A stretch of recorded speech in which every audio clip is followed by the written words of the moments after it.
In the next few years, there are some really exciting changes coming to Hitachi. We're off to Texas, and we're going to meet up with some of the top dogs from Hitachi down in Texas and take a look at their brand new equipment, because Hitachi has decided they are not going to be in the background any longer. These guys are coming into North America, and they're coming hard and strong. This is exciting times. I want to show you what Hitachi has cooking. Let's jump down to Texas and check it out right now together. Oh, by the way, guys, this is Patrick. What do you do for Hitachi? Yeah, Stanley, I'm Patrick Baker. I'm the product manager for all excavators, for all Hitachi excavators in North America. So I cover compact, mid, and large size, as well as specialty application products like long fronts, high reach demolition machines, and other products like wheeled excavators coming down the line for future development. We built the machine. It's reliable, it's durable, it's well known in the marketplace. So we have the product, but now it's our turn to build the brand, tell the story, build dealership networks, and really get the support behind the Hitachi product. We want to start to capture those customers and capture those sales, because we have a really, really strong product that's well known in North America.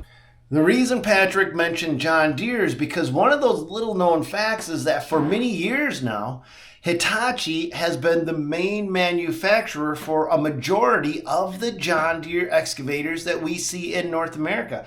So if an operator's hopped in a John Deere excavator, it's very likely he's actually hopping in a Hitachi manufactured machine that's just been painted. So if you're familiar with a John Deere excavator, it's very likely it was actually made by Hitachi, and you're sitting in a Hitachi piece of equipment, just a different color. But Hitachi has a new North American headquarters that they put over $100 million of investment in. It's opened up in 2024, and they are aggressively coming into the United States to capture what they originally built, but was labeled a different brand under a different company. Is that correct? Correct. A ton of resources and energy is being brought to the largest construction market in the world, that is North America. We think we can grow a very strong active customer base with our product. So we're really proud of our product, but we're not ready to just get into the market and be in the middle. We consider ourselves a tier one player. We're going to build dealers. Tier one. Define what you mean by a tier one player, Patrick. Hitachi considers itself to be the upper echelon of equipment. Is that correct? Yes. In terms of our engine systems, with our hydraulics, the quality of componentry, the engineering and manufacturing efficiency, we strongly believe we can hang with the big boys, the Cats, the John Deeres, the Komatsus. And one of the things that sets Hitachi apart that nobody else in the world, if I'm correct on this one, Hitachi has not a one pump, not a two pump, they have a three pump excavator system, which basically makes that Hitachi sing and dance in the worst possible conditions you can put this machine in. If I'm understanding this correctly. Yep, absolutely. We do have a 210-7 we can take a look at and do a walk around on, but Hitachi is known for the hydraulics, the controllability, the responsiveness. The third pump on our Trias system, which is found on our 210 all the way to our 35-ton, the ZX350. Okay. So that's 8 models in that segment that have the 3-pump system. Okay. Depending on the application and the need of the job, you can prioritize the boom. You can prioritize the stick, the bucket cylinder. You can prioritize your swing and tracking. Say you're doing road work and needing to crawl along a roadside in a single lane of traffic. It's swing, about the track, operate, everything just flows, it just smooths. You're not compensating for one to make this one work, and then your tracks go like this. Okay, so that 3 pumps. This is the Dash 7 that we were talking about right here. Mm-hmm. Walk me through this thing, if you wouldn't mind, real quick, Patrick. Yeah, so going to give you just a high-level view of some of the things that separate us from our tier one competitors like we just discussed. Okay. Right off the bat here at the dig end, you're going to see that all of our arms and booms are heavy duty. They're reinforced with extra plated steel. We also have on the backside, our counterweight is the heavy counterweight. We have the heavy duty counterweight out of the box. Better breakout, better lift capacity. You're not having to swap counterweights where one sits unused at the dealership for 2.5 years until you auction it off. And that's standard. Standard.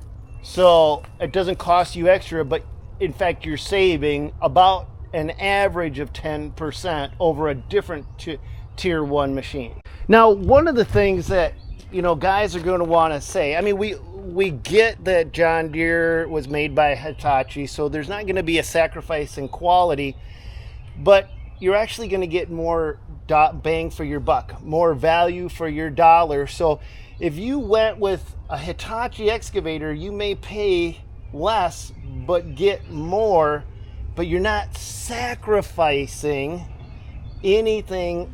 But let's find out what the rest of the upgrades on the Hitachi excavators are, and then we're also going to look at those same upgrades that they've reserved for the Hitachi wheel loaders after that. The end user. So the counterweight may not be important to everybody, but it is important to some people. But what else are we looking at? Yeah, this is a great spot to look at our undercarriage. So we use very high quality components from the Burco supplier for our undercarriage.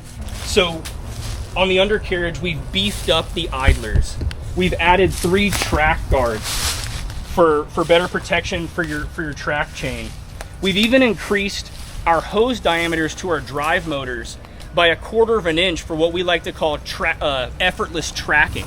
So if you're on a relatively flat piece of ground, because of the better hydraulic flow to the drive motors, it's going to save you anywhere from 5 to 10% on fuel efficiency.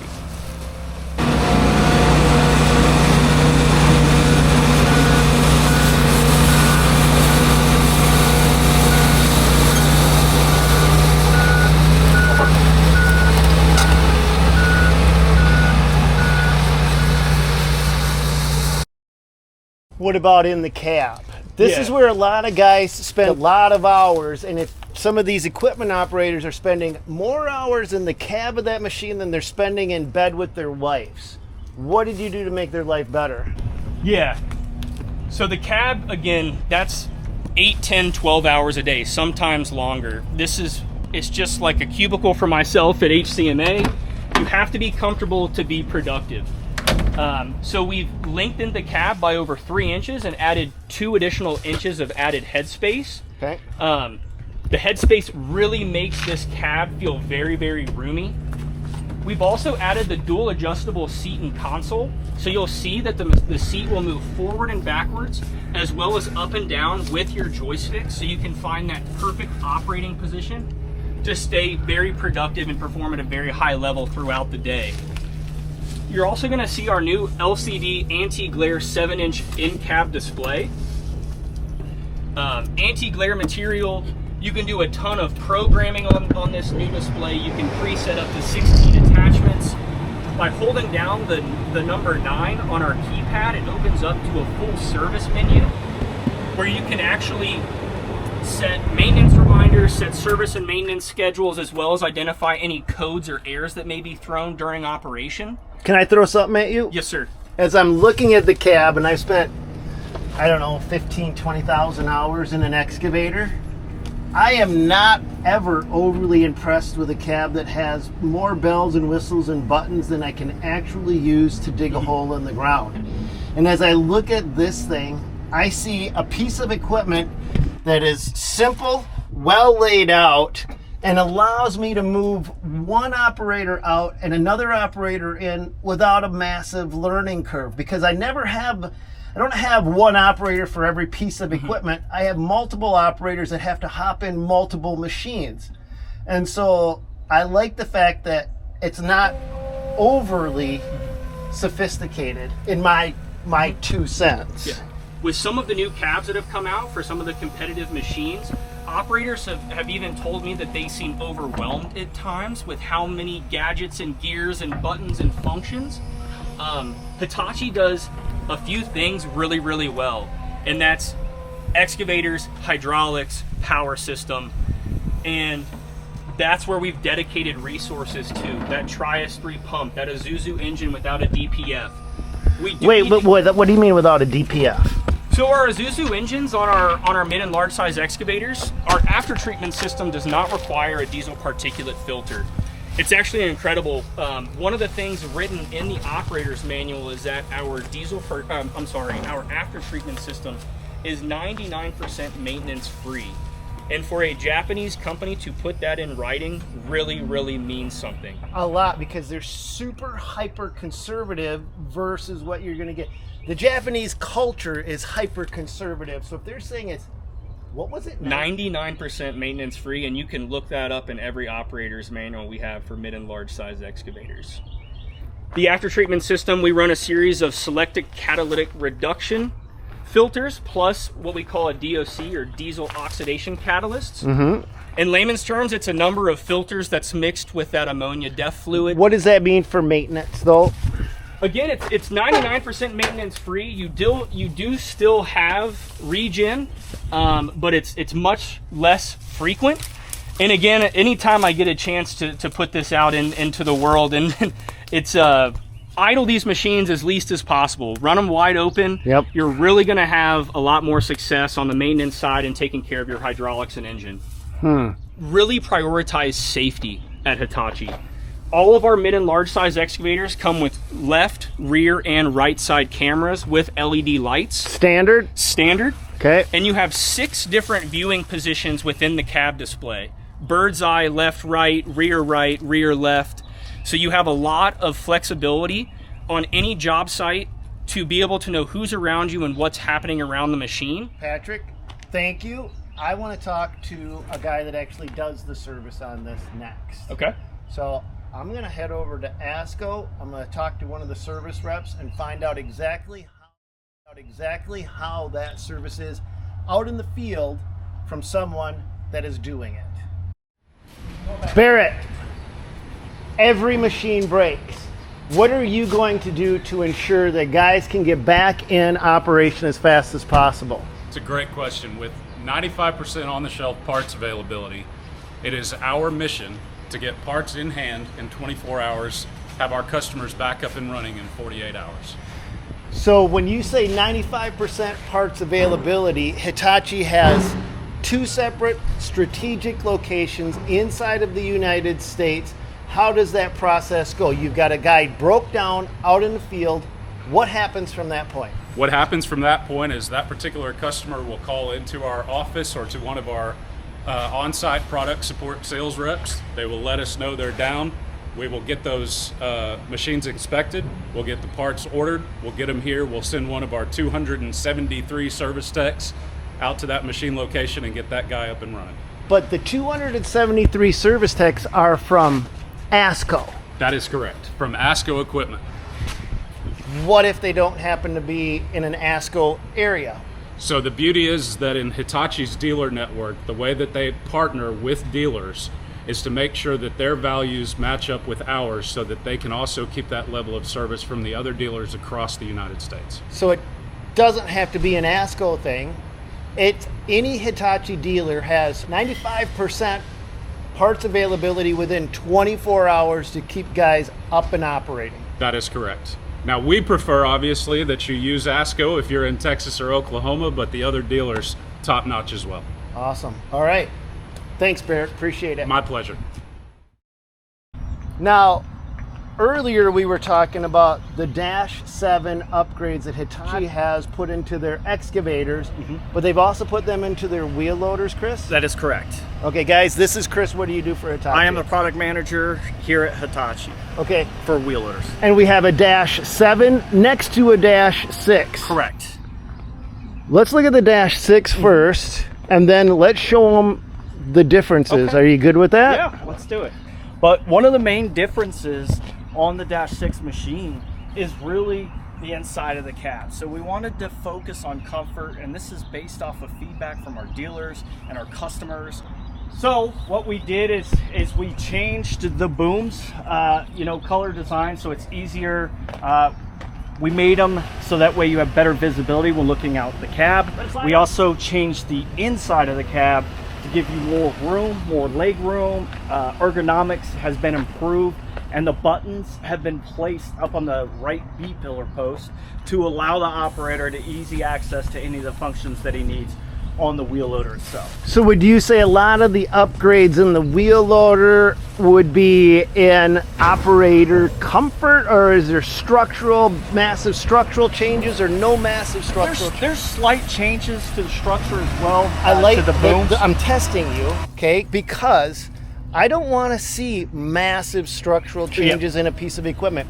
When Ford comes out with a brand new pickup truck, I'm not the early adopter. I'm the guy that waits for a year or two for the bugs to get work. Yeah, and typically that's what it is. You know, people look at the bugs and they're like, hey, what's wrong with the machine? What did you guys change? So small changes, gradual changes, you know, over time, basically what the dealers and the operators are asking for. So change, more comfortable seat, and this one was really based on our customers. What are we looking at when we get in here? What did you guys change? All right, so one of the changes is the whole mounted seat. As you know, the armrest and everything are part of the seat function, which helps on the left-hand side. More leg space, as you can see in the front. So, and then the seat was changed. So we made sure that the seat was comfortable for the operator, because they're going to be sitting in it, you know, like I said, 10 to 12 hours out of the day. Joysticks are changed depending on the operator. You can have single lever, multi-function. I'm a joystick guy myself. If I'm operating machines, I want everything on there. So your FNR switch, which is forward and neutral reverse. Yep, and then you know, so and then you got all your buttons up top. So you got your power modes. Reversing fan is automatic, standard, but you can change the setting. And the other great thing about the Dash 7s is, you know, they come with a payload system. So it has a scale for the operator to look into the screen. They know how much material they're dropping into. Standard? On Dash 7s, correct. Dash 7, so that's just par for the course. Yep, it's not an upgrade, cost some extra dollars. Nope, that is standard on Dash 7s. Now, we do have two types of configurations for our wheel loaders. We have standard and premium, you know, will come with heated and electric mirrors on it. It'll have a rear obstruction detection system, and these are things that depending on what the operator needs, right? Some operators, they want everything, all the bells and whistles, and some of them, you know, they just want a simple machine that can get the job done. That's puts a hole in the ground. Yep, puts a hole in the ground. Okay, got it. I got it. Show me about the upgrades in the back, Chris. Yeah, so one of the great things about 180-7 wheel loader is the engine bay panel. So as you can see, you know, you pull the latch, the whole thing opens up. I have access to everything I need inside of here. We've also added handles to it, so if I actually had to step up, you have your 3 points of contact, and you can stand up and then do any, you know, maintenance that you need to do on the machine or reach into the engine bay. The rear of the machine, simple button push opens it up if you need to clean it out, any debris that might get in there. And then just as easy as that, a latch that'll open it up, and it'll allow you to get a wand on the inside, you know, to blow out your cooling pad. But wait, there's more. There is more. So the other side, same feature as we just talked about. Pull the latch, engine bay door, you have everything. You have access to everything, your filters, your fuel filters, your oil filters, your air filter, and everything maintenance-wise can be done at ground level. All right, guys, that's going to call it for today's video. It was a blast being able to learn so much about Hitachi, which I never knew, and I wanted to bring this information to you guys as well. So I hope you guys picked up some nugget knowledge, and the next time you're around a Hitachi machine, just take a look at it with a little different light, because I absolutely will be. God bless, and go get him, you guys. We'll catch you on another one.